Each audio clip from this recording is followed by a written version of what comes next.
Good evening all of you. This is Dr. Vedavati. I am a specialist pediatrician. Today let's learn about asthma in children, few basic things and how to avoid the triggers. So asthma is basically a airway disease of the lungs which leads to symptoms like coughing, wheezing, chest tightness or chest pain at times in children. Why it happens? Exact reason why it happens no one knows, but there are multiple hypotheses regarding the causes of asthma. Then coming to how it happens. To know this, let's understand first how the airways developed in human body. First of all, we breathe through the nose. From here it goes into the windpipe here. From there it goes down again into larger tubes which goes into the lungs. In the lungs, these air tubes further divides into very small tubes which helps in functioning of the lungs, basically the exchange of gases. In cases of asthma, these tubes which are hollow in nature, which functions well, because of any reason, any trigger, the tubes will get narrowed down with the inflammation. As a result of this, the function of the lungs are affected and the child will develop symptoms like coughing, wheezing and chest tightness, etc. In whom it is common? This is common in children of asthmatic parents or sibling of asthmatic or a child with other forms of allergy like skin allergy or allergic rhinitis. These children will have asthma probability more. Then what are the common triggers?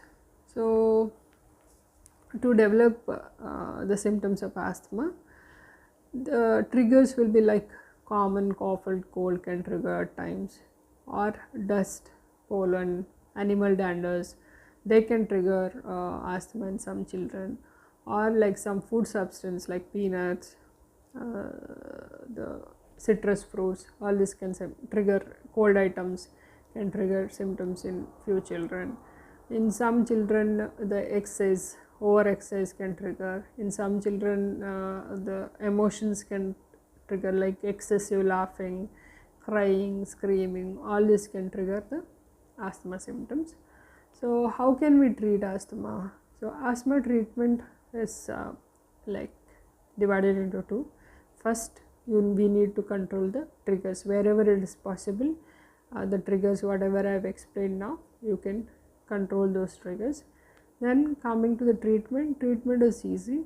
The treatment will be, mainstay of treatment is either nebulization with the medicine or inhalers. Coming to the nebulization, it is given during the very acute conditions where the child is unable to use the inhalers. And coming to the inhalers, there are two basic types of inhalers. One is a blue inhaler, the another one is a pink inhaler. The blue inhaler will be a non-steroid medicine which will act very fast and for a shorter duration, and the pink inhaler usually will be a steroid and it acts for a longer duration and it helps in reducing the inflammation in the tubes, and as a result of it the lungs will properly function. Then other forms of treatment like oral medicine, syrups and antibiotics, they all depends on the child's condition at the presentation and the severity of the illness. Depending on the child, they will be prescribing you other forms of treatment. Then other forms of therapies. So the apart from the allopathy, there are many things, but I am not expert on those things, so I will not be commenting anything on those treatment lines. Then coming to a few common myths regarding asthma and asthma treatment. Many people will ask in the OPDs. First thing is they will ask, is there any permanent cure for asthma?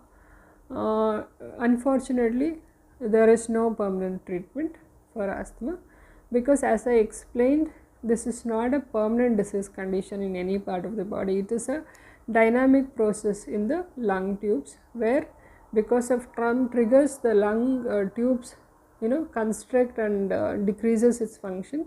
If the trigger is removed or the inflammation of the tube is removed, they will function normally. So this is not a ailment of anything to cure it. So it's a dynamic process. So you can control this very well with the help of the medicine. Then coming back to the treatment myths, that by giving inhalers it's a lifelong thing, and child will suffer with steroids, so many things they will ask.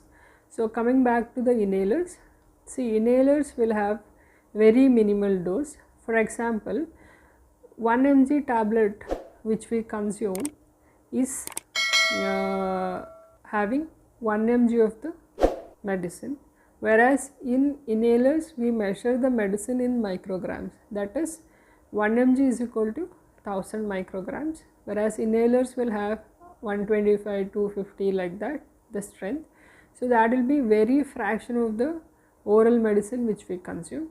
And coming back to the function of it, it acts locally, like we inhale it, it goes to the mouth, then the windpipe and to the lungs. So the action is very much local, and the side effects are limited to the oral cavity or the windpipe or the lungs.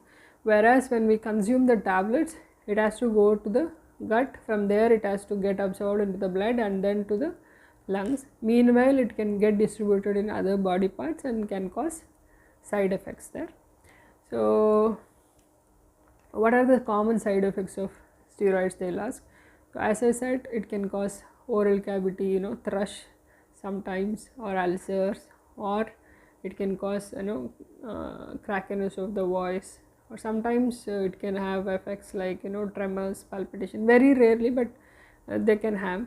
But compared to the oral medicine, it's very minimal. So the benefits are more compared to the risk. Then the common next common myth is regarding the food.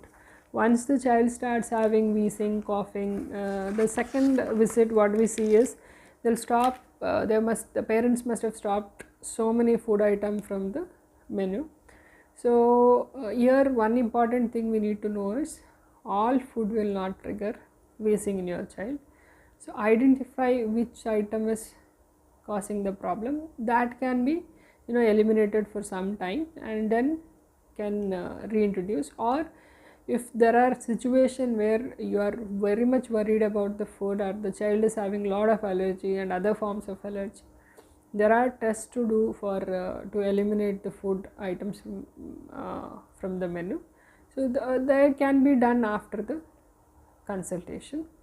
Then they will also ask regarding the sports, exercise, they will stop doing the sports. So this all depends on what kind of the activity the child is doing and when the trigger is happening and when he is developing the symptoms. All this can be discussed during the consultation.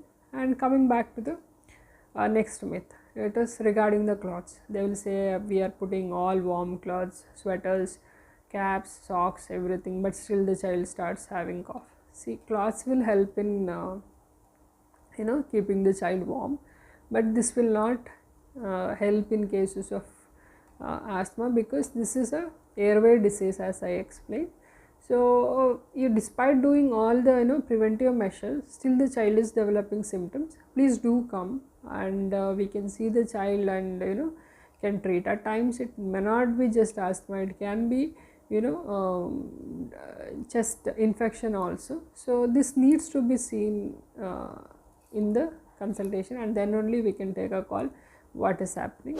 So these are the triggers and common myths regarding the asthma and asthma treatment. So if any further doubts you have, you can always come during OPD visits and can discuss with us. And if further doubts are there, we can always take help from the lungs doctor, whom we call a pulmonologist also. So I hope this information is of help for you. Thank you.